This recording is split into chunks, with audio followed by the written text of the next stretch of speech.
Thank you very much, Your Excellency President William Ruto, my lady, the Chief Justice, Mother Kome. Let me ride on the protocols because I see so many eminent persons here.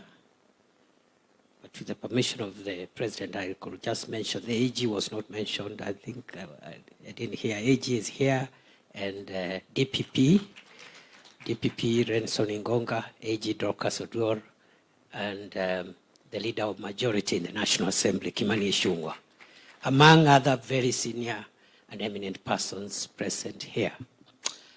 Your Excellency, because of time, allow me to say I'm happy to be here to celebrate what our Supreme Court has done for the last 12 years.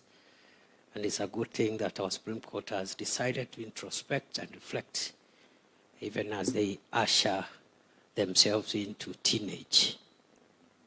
Because now they are 12, so they are entering teenage, and the responsibilities and the experiences of teenage will obviously visit their experience. And therefore, and that is on a light note, I'm very careful, Your Excellency, because I am an officer of the court, so I'm very careful what I say. I don't want to be accused later of saying that the Supreme Court is entering teenage in future.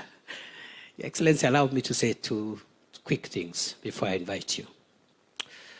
The first one is to appreciate what our Supreme Court has done to create formidable jurisprudence on major public interest issues and major public matters of public and national importance.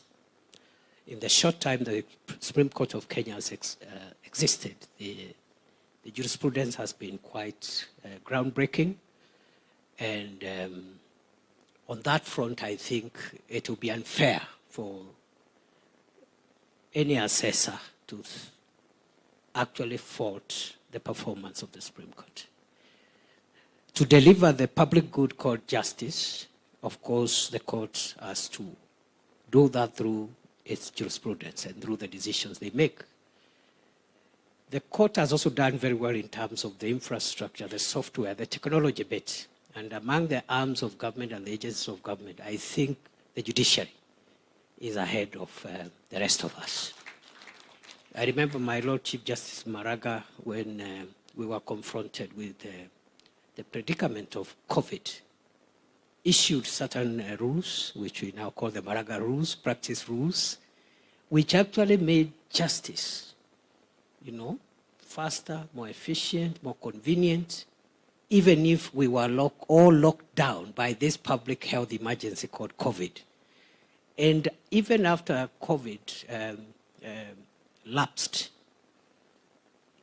it appears that the way of the future in the administration of justice will be through the virtual courts and making sure we spend little time or as less time as possible in physical engagements in courtrooms. So again, on the issue of technology and the software for delivering the jurisprudence or delivering justice, the Supreme Court has done a good job.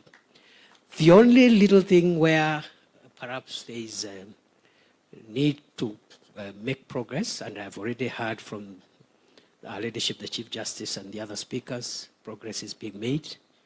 I am also aware, Your Excellency, you chaired a high-level discussion around that subject matter, the issue of physical facilities for the court, because that's the area where perhaps the Supreme Court needs to make sure they have a modern physical infrastructure for delivering justice.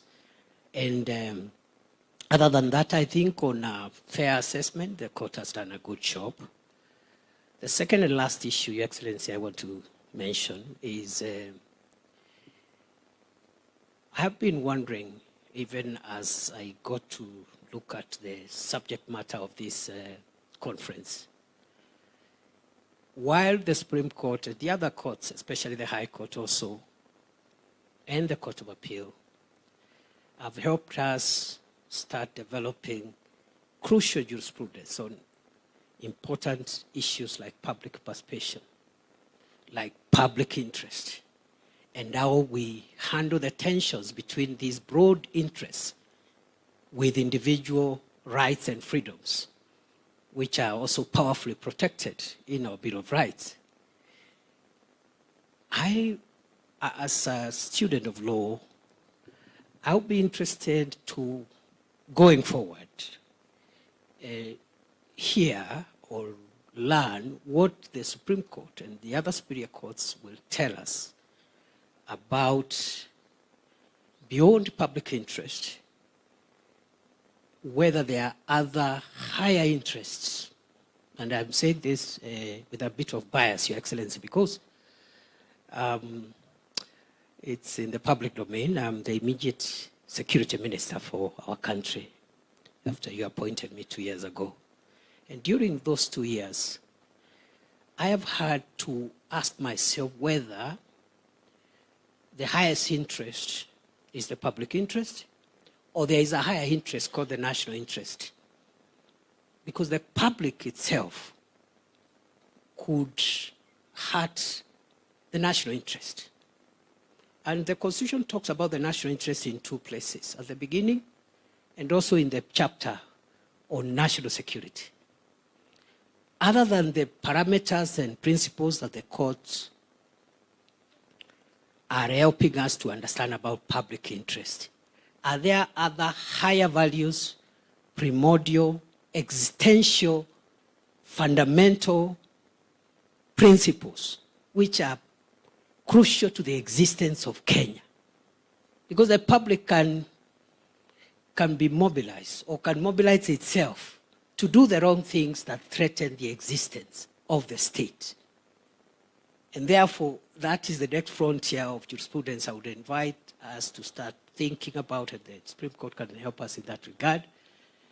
And very finally, I think the Chief Justice and the other speakers have ably brought out how we minimize the tensions between independence of the arms of government and the interdependence of the arms of government. That tension needs to be cleaned up a bit so that we do not hurt the four aspects of independence, especially for the judiciary: operational independence, administrative independence, financial independence, and decisional independence.